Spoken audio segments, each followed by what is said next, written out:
haddii aad mar muuqaalkan soo taabatay waxaa hubaal ah inaad ogaato sababta igu kaliftay inaan soo qarxiyo ee kahor ha iga hor dhicine ila dhegeyso sheekadayda.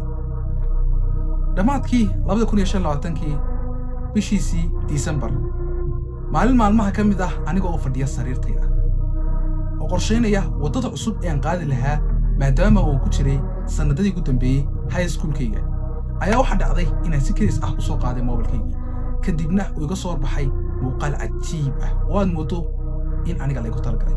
waxaan odhan karaa special ayuha waxaas oo dhan waxaa iga darnay sida uu ku bilaabmay oo ahayd iyaduna mid cajiib ah. waxaanay ahayd noloshu ma adka mana fududa. kelmadaas markaa ma fahmin waxay kaliftay inaan muuqaalkaasi dhamaysto ilaa uu gaarsiiyey muuqaalkaasi inaan buug iyo qalin soo qaato kadibna aan qorsheeyo sanadka cusub ee bilanaya. waqtigu iskuray maalmuhuna way socdeen sidii caadiga ahayd waxaana la gaaray sanadka cusub ee cid walba ay u feenfeenaysay 2026 kowdii bishii January. waxay noo haray inaan soo qalab qaada waana qorsheysay sanadkii waxaa soo qaatay dhammaan waxyaabaha aan helayay ee aan ku fulin karayay qorshahayga sanadlaha. maalmuhu way socdeen xitaa bilihii ayaaba isku daraysan waqtiga kadibna waxaa la gaaray kowdii bishii 6 2026 kala bar sanadka kulba saad u garanayso. haddaba buug iyo qalinka soo qaat maxaynu soo sameynay waa inaan xisaabinaa.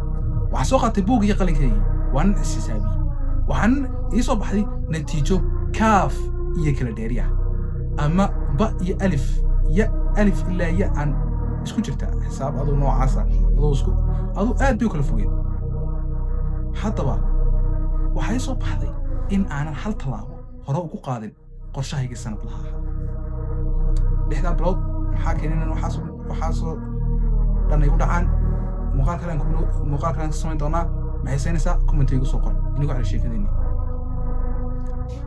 kadibna waxaa dhacday kowdii bishii 6 2026 markii natiijadaasi soo baxday naftayda ma ceebeen sidoo kalena ismaan doqomaysane ee waan ciqaabay naftayda waana sababta muuqaalkan aan kula wadaagayo. 90 cisho waxaan rabaa inaan ku qabto waxay ku qaban weyda naftaydu 180 cisho oo u dhiganta 6 bilood.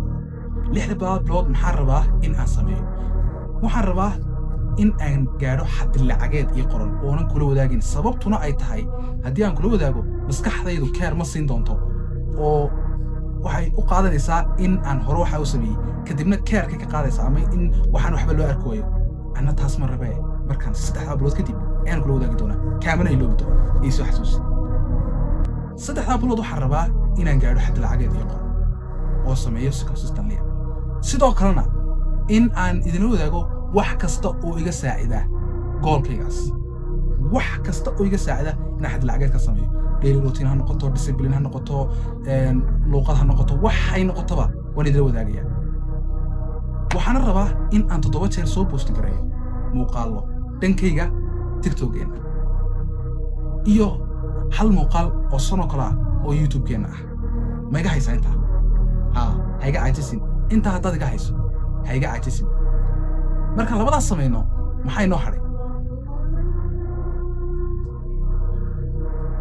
وعادي ونكوضينا ونكوضينا إلى دقيسو عدكيغا ما قرأ إذا كوير قاضية حتى با وحاس أولاً محايد كل وداقيا كلي يوحان رباه إن آد إحسابسان أو ترادان ما بحب اللي انتو تكبحضي مقالدي نوما صوب بوستقرين محايد نقو صوب بوستقريو إذي حتى با تا حسابين تاسو كلي بيدو كليين با صاحب وميا اللي بدي إنو با وانا حسابينينا وهذا تعشي سقاشن كان عشو inaad ula soo birto aan ula baxay 90 cisho iyo goolasha sanadka profile-ka TikTok-gayga numberka saaran igala soo hado oo group ayaan inoo samayn doonaa 90 ka cisho aan isku xisaabino haddaba 90 ka cisho war hoy yaanan idna ka maqnaa muuqaalka haddaad dhamaysatay si aad muuqaalka xiriga ila socoto taabo subscribe-ta like-ta xitaa share hada caadi ilaa share salaam iyo muuqaalka xiriga